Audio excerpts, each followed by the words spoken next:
it's me again. So I have my laptop here, and the other day I mentioned that I would start doing the enneagram thing again because it could be, I don't know, it could be kind of like helpful for me. I'm trying to get my head to really align with my goals, and or at the very least make sure that it is not kind of making things worse for me, which is an actual thing that has been happening a lot. But yeah, so first of all, I have like my three lipsticks here. So these are the ones I got for $1.99. One is pink and one is red, and this is the one I got for $4.99. These two were cheaper than this one, and like they are both like better. So I guess like the lesson is that sometimes like more expensive doesn't mean better. So that's that. Oh yeah, but then I have right here, then the Enneagram Institute. I want to start by saying that like the whole thing with personality tests, there's also the Briggs-Myers one, and like I don't personally think that they are like these infallible things, particularly because if you read about how the Briggs-Myers test was made, and you just realize that all like things are just shoehorned in. But I do still find that it is helpful to go through these accounts, and they help me kind of like a bit better understanding of myself, even if it is because I'm reading something and I'm like rejecting it, I'm just saying like this is not the reality for me. But yeah, but here we are. So Enneagram type 5, I'm either a 5 with a wing in 4 or an 8 with a wing in 7. Both of them I feel like either equally like attached to both of those, like they are both applicable to me, or sometimes there's an oscillation. Sometimes I feel one more than the other more than the one, and all that. But yeah, well, Enneagram type 5, the investigator, the intense cerebral type, perceptive, innovative, secretive, and isolated. I kind of like actually agree with. Am I secretive? I feel like this secretive would be like made much more sense like 5 years ago when I was like 22. Like I was so closed off, like I wouldn't even I would never let people think what I was doing, what I was thinking, my plans for the future, none of that. Isolated is one that is still true, although like I definitely have been working on that, but I don't really mind isolation. It's just that there's more to life. I feel like for the longest time I was like, this is the way to go, and when I'm all by myself, I do enjoy it. But sometimes when you are with like other, it doesn't actually have to be like other individuals, but like you're like somewhere where there is like this different stimuli. It can also be kind of interesting. It can be good for you, and that is something I'm trying to kind of like get. Yeah. And then you have perceptive. I like to think I'm perceptive. I don't know if I'm the one to really assess that, but it is what it is. Okay, something interesting that I'm seeing here is that because you have like because there are like 9 types, and then there is like the points of integration and of disintegration, and mine 5, it is integration is growth. Integration, the growth point is 8 basically. So there's that, and then the stress point is 7, which is an interesting one because as I said, 8 with a wing in 7. So basically it would mean that I had to be an 8, but I had to kind of like not reject, but be careful when the 7 is too prominent. And innovative, I don't think that I am generally, I feel like I can come up with solutions for things that I have, like issues that I have. But I feel like the place where I find myself to be the most innovative, it would be when I'm writing. I think that I like the way that my brain works. I like the mechanics of how I'm doing things, because usually there's this points, these connections that I have to make, and I find that I can make them, like not only make them, but make some really good ones, some very satisfactory ones. But let's go down. So Enneagram type in brief. 5s are alert, insightful, and curious. They are able to concentrate and focus on developing complex ideas and skills. They are independent, innovative, and inventive. They can also become preoccupied with their thoughts and imaginary constructs. This is pretty much what I've been talking about. Me being kind of lost in my own head and not being able to leave. They become detached, yet high, strong, and intense. This is also true, about me. Although I would say the whole detached thing, like I've been working on that, in therapy, and also just like me with myself. So it's not so true anymore. Like this has been my style. Whenever something becomes, like too much, I just remove myself from the situation. I still do this, and there's still some merit to that, at least to my well-being. But yeah, attached. Alert. I would say that like I have been more alert before. In the past, I've been more attentive to like everything happening.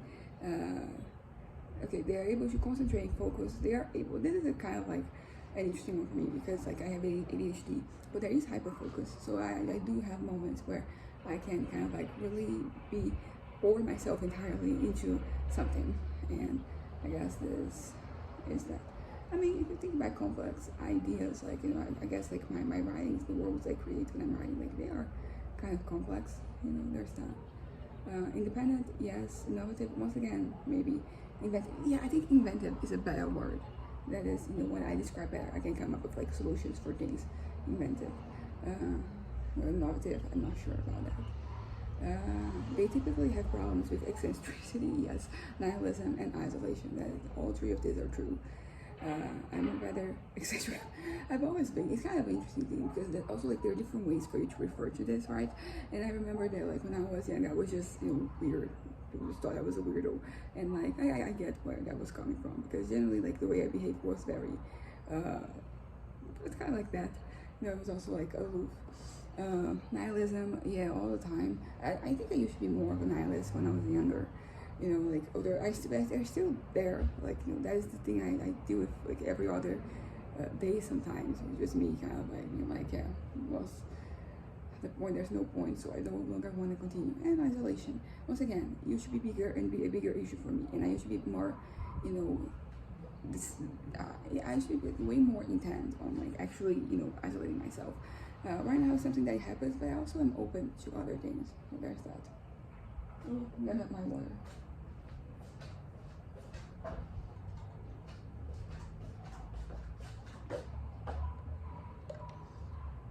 Okay, so at their best, visionary pioneers often ahead of their time and able to see the world in an entirely new way. This feels very grandiose. This is the type of thing that when I'm a little manic, I definitely see myself this way. When I'm not, I'm like, am I? But yeah. So basic fear: being useless, helpless, or incapable. All three things that are true, and I thought they were not so much the case anymore. But like this most recent fantasy I've been having since like September at the very least. It has really proved to me that because sometimes when you look at your fantasies, like it doesn't really highlight the things you are afraid of and the things that you value. And basically, what I learned from like this time is that I feeling helpless, feeling useless, feeling incapable, like doing all things that they've always been kind of like my Achilles heel. But they have, and like I thought I had kind of like left them in the past. That was no longer the case. But recently, I've been kind of learning that that is still the case, very much, specifically through this fantasy that I'm having, in which I am, because the basic fear, useless, helpless, incapable, with the desire to be capable and competent. Like that is entirely what the fantasy is about. It has, a context in which it is happening, but it is very much that, about doing something and doing something well, being the best at what you're doing, and being consistently, good at it, having no shortcomings, not no shortcomings in general, but like regarding like that the particular skill and ability that I am focusing on, when I'm like in this fantasy. So enneagram 5 with a 4 wing, the iconoclast. Enneagram 5 with a wing 6, the problem solver. Yeah, so I would be the iconoclast. I know what an iconoclast is, but let me just. No, this is not what I want. Someone who's supposed to the cult of images.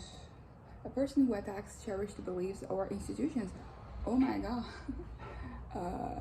That is the thing that usually I have to struggle not to do because it just leads to oh god, that is actually pretty accurate.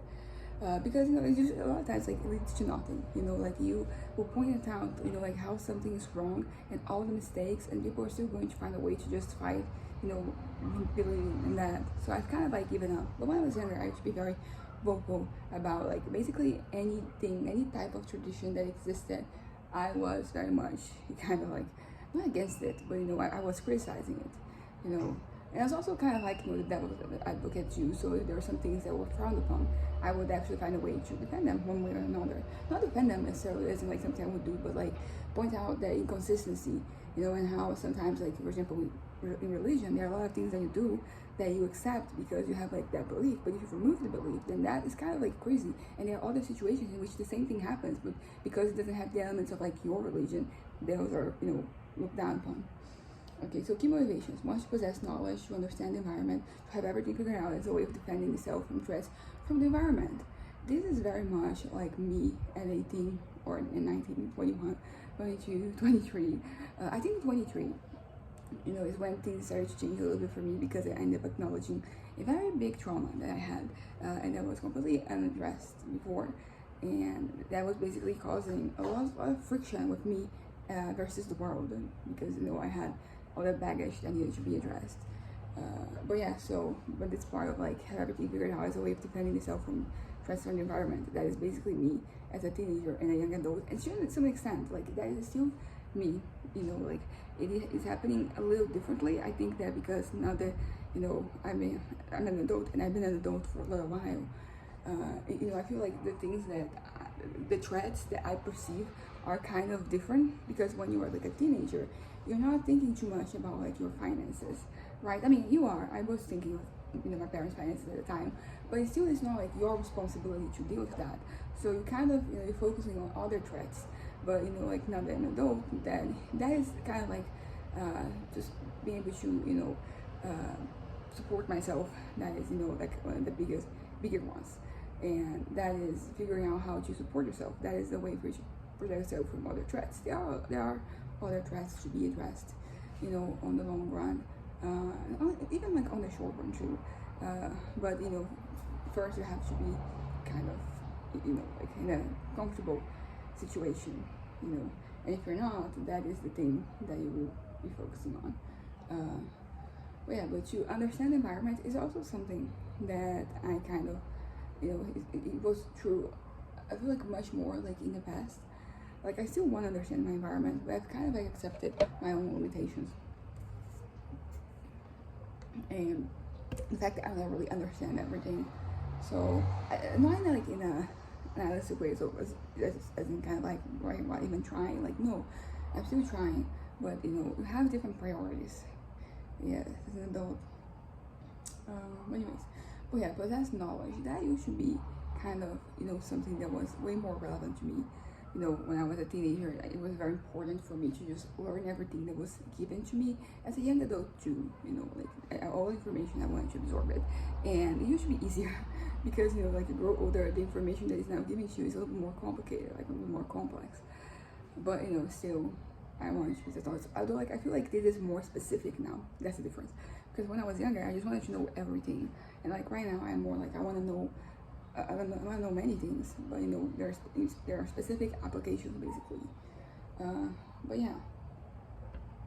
So the meaning of arrows in brief. When moving in their direction or disintegration, stress, detached lives suddenly become hyperactive and scattered at 7. Oh my god. This has been kind of like what's been happening basically. I mean, there is the mental health and mental illness element, you know, of it, but this is kind of like the behavior that I have, hyperactive and scattered. So stress. So I mean, you're always under some type of stress, but like now I'm thinking about like what stress is making me this erratic. We're moving on. However, when moving in their direction of integration, growth, avaricious detached lives become more self-confident, confident, and decisive, like healthy aids. I feel like this is pretty much where I've been.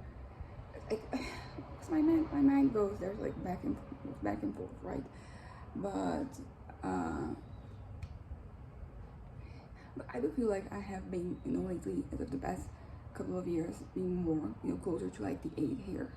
becoming more self-confident and decisive. Because it's not that I've been ever, made bad at making decisions. I've definitely made bad decisions, but basically, I don't know. I think I should be more, like indecisive in the context of like there's just so many possibilities. How do I know which one is the best, right? And like lately, the past few years, I've been kind of like way more. I don't know, like I'm making, it's like my brain is settling on things more. It might have to do with the fact that my brain now is fully developed and it wasn't before. But it's become easier to make decisions, and also like I'm more, confident. I've always projected confidence, but it hasn't always been necessarily the truth. Sometimes just the way I'm presenting myself is one of those, fake it till you make it, and situations like that. But yeah. So there's like an option here for you to learn more about the arrows. I am going to go to like 8 and 7 after doing this because they're both like relevant, and it's interesting to see what they mean. So now they have like a lot of examples. You have like, I'm not gonna really show them, to be really honest, but like there's all these people, they're just like me. So enneagram type 5 overview. We have main personality type 5, the investigator, because more than any other type, 5 wants to find out why things are the way they are. They want to understand how the world works, whether it is the cosmos, the macroscopic world, the animal, vegetable, or mineral kingdoms, or the inner world of their imaginations. Okay, this is actually good because when I'm reading this, they want to find out the way that things work. This reads to me as when I was like 17 to like 22, 23, 16, even before that, like my teenage years and my young adult years, as I mentioned before. But like right now, I've gone through like some very bad moments, mental health wise, which have left me kind of like numbed to so many things that have regarding like the world, involving kind of like this decisive investigation that they go through. But but when you think about like their imagination, which I'm also including, like my writing, I am very much, this is very much me trying to understand like every detail of like this world, and regarding like my fantasies, the fantasies that I write down and publish, or the fantasies that are just mine and stick in my head, and also like sometimes if I get like an interest, I do go really deep with these things. I have like these little moments where I'm just like learning something just for the sake. I'm not even trying to learn something. I'm just curious, and I keep pressing for it until I understand it. They're always searching, asking questions, delving into things in depth. As I said, I can usually be more generic when I was younger, but like these days, it still happens in a specific context. They do not accept received opinions or doctrines, feeling a strong need to test the truth of most assumptions for themselves. Yes, I also relate to this. I have a strong. Yeah, I really struggle with having like not only things that people think they believe in and all that, but also things that are passed to you as fact. Like if I have the context to see that as being the case, then there we go. But otherwise, I kind of, yeah, as I said, I've been giving up mostly. I've been doing this thing where I'm just kind of like pushing. Oi. Okay, so we're living. Anyways, bye.